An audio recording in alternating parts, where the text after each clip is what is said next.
मान्यवर मान्यवर वंदे मातरम पे ही सुनिए। आज वंदे मातरम के अलावा कुछ बोलूंगा ही नहीं। मातृभूमि की वंदना, इस मातृभूमि की वंदना में जब यहां पे लीडर ऑफ द अपोजिशन बोल रहे थे, मान्यवर honourable I am not yielding sir, I am not yielding sir, let him just sir I am not yielding sir, I am not yielding sir. जब लीडर ऑफ अपोजिशन बोल रहे थे, authenticate it please then. जब leader, sir I am not yielding, sir I am not yielding. जब यहां पे leader of opposition बोल रहे थे, नो पॉइंट ऑफ ऑर्डर, खड़गे साहब उनके मुंह से नो पॉइंट ऑफ ऑर्डर, दलित शब्द निकल गया, दलित शब्द निकल गया। पूरी की पूरी भारतीय जनता पार्टी हाउस में खड़े होकर विरोध करने लगी। दलितों से इतना चिढ़ है आपको? क्या दलित भारत माता के बच्चे नहीं?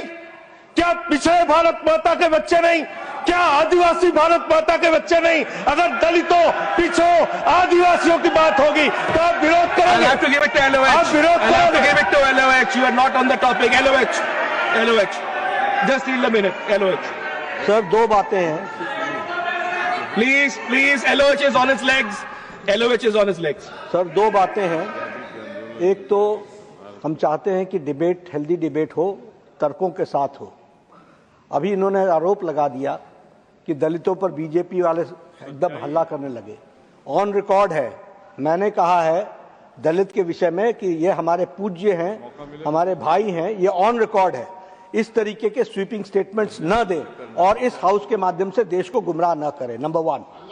नंबर 2, आपने कहा ये बेच दिया, ये बेच दिया, ये बेच दिया। आई से please authenticate on the floor of the house whatever you have charge. देखिए आज सर बहुत अच्छी बात गृह मंत्री जी भी कह के गए और लीडर ऑफ द हाउस भी कह रहे हैं कि जो कुछ भी मैं बोलूं उसको ऑथेंटिकेट करूं। और मैं आपसे अनुरोध कर रहा हूं सर कि अगर मैं ऑथेंटिकेट ना करूं तो मेरे खिलाफ कार्रवाई की जाए। एक एक चीज मैं ऑथेंटिकेट करूंगा। अगर मैं कोई बात कह रहा हूं तो उसको ऑथेंटिकेट करूंगा। दूसरी बात, शहीद खुदीराम बोस की बात हुई सर, कल उस सदन में चर्चा हुई। हिंदुस्तान के सबसे युवा क्रांतिकारी जिन्होंने फांसी के फंदे को चूमा, वंदे मातरम का नारा लगाया। शहीद खुदीराम बोस, शहीद रोशन सिंह, शहीद राजेंद्र लहड़ी, शहीद अशफाक उल्ला, शहीद राम प्रसाद बिस्मिल, शहीद प्रफुल्ल चाकी, हिंदुस्तान के तमाम क्रांतिकारियों ने जब फांसी के फंदे को चूमा, शहीद आजम भगत सिंह, शहीद सुखदेव, शहीद राजगुरु, सबने वंदे मातरम का नारा लगाया, सबने वंदे मातरम का नारा लगाया। और शहीद खुदीराम बोस को अब आप याद कर रहे होंगे, मैं पिछले 31 साल से 3 दिसंबर को शहीद खुदीराम बोस की जयंती का आयोजन करता हूं। मेरी संस्था का नाम शहीद चंद्रशेखर आजाद के नाम पे है। शहीद खुदीराम बोस हिंदुस्तान के वो क्रांतिकारी थे, जब उनको फांसी के फंदे पे चढ़ाया गया और उनका जब अंतिम संस्कार हुआ तो जो राख उनके अंतिम संस्कार से निकली मान्यवर, उसको बंगाल की माए तावीज बना के अपने बच्चों को पहनाती थी कि ऐसे ही बनना हिंदुस्तान के लिए क्रांतिकारी। यह इतिहास, यह हिंदुस्तान का इतिहास। लेकिन मैं आपके माध्यम से इस सरकार से पूछना चाहता हूं, आपके पुरखे इस वक्त क्या कर रहे थे जब शहीद आजम भगत सिंह वंदे मातरम लगा रहे थे, शहीद सुखदेव वंदे मातरम लगा रहे थे, शहीद राजगुरु वंदे मातरम का नारा लगा रहे थे, शहीद खुदीराम बोस वंदे मातरम का नारा लगा रहे थे। उस वक्त आप क्या कर रहे थे? क्या कर रहे थे आप?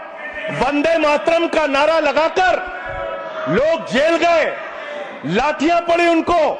मैं आपके माध्यम से इस सरकार से पूछना चाहता हूं, आरएसएस के 4 लोगों का नाम बताओ जो वंदे मातरम नारा लगा के जेल गए, उनका नाम बताओ आप। 4 लोगों का नाम बताओ आप, अपने 4 पुरखों का नाम आप बताओ। आप नहीं बता सकते क्योंकि आजादी के आंदोलन में आपका कोई इतिहास नहीं, आजादी के आंदोलन में आपका कोई इतिहास नहीं, यही आपकी कुंठा है। तो इसलिए कभी आप कहते हो सरदार वल्लभ भाई पटेल आपके हैं। अरे भैया, सरदार वल्लभ भाई पटेल ने आरएसएस के ऊपर बैन लगाया था, यह रिकॉर्डेड हिस्ट्री है। और जब 18 महीने जेल में रखा गया आरएसएस के लोगों को राष्ट्रपिता महात्मा गांधी की हत्या के अपराध में, जब उनको छोड़ा गया, बैन हटाया गया, तो उसमें शर्त लगाई कि आप राष्ट्रीय ध्वज को मानेंगे, यानी कि आप तिरंगे झंडे को भी नहीं मानते थे।